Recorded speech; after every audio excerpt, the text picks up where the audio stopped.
Bonjour au peuple camerounais. Bonjour au peuple camerounais. Faites très attention à la provocation et surtout ce que certains auraient comme des dessins à l'endroit des Camerounais dont ils souhaiteraient bien sûr les voir divisés.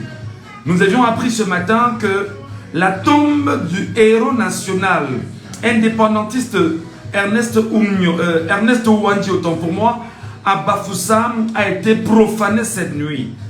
Je voudrais que le peuple camerounais soit extrêmement vigilant.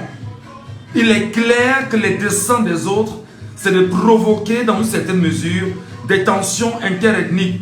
Ne leur cédons pas un seul centimètre carré de la violence et du chaos. Ils vont faire tout ce qu'ils veulent, ils vont tenter de faire tout ce qu'ils veulent, ils vont essayer au maximum de manipuler les Camerounais et de courir à la provocation. Ne cédons pas un seul centimètre carré de la provocation que certains sont en train de faire en direction du Cameroun. Et faudrait-il justement le mentionner qu'il y a quelques 2 semaines auparavant, Abel Elimi Lobe, sur les antennes d'une télévision au Cameroun, baptisée Info TV, a choisi de faire entendre sa voix contre Ernest Ouandji, qu'il a qualifié de bandit qui aurait volé des terres dans le Mungo pour donner à ses frères Bamileke. Ayant justement percé l'abcès sur ce mensonge, cette nuit nous apprenons exactement que la tombe de Ernest Ouandji à Bafoussam a été profanée.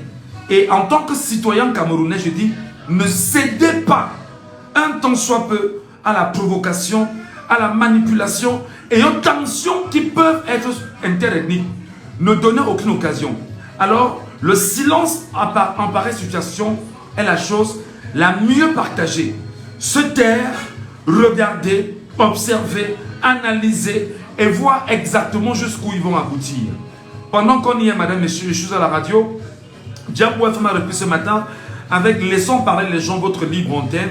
On en parlera, mais pour le moment, regardons, soyons mesurés, sans agitation. Laissons justement les diablotins faire ce qu'ils ont à faire.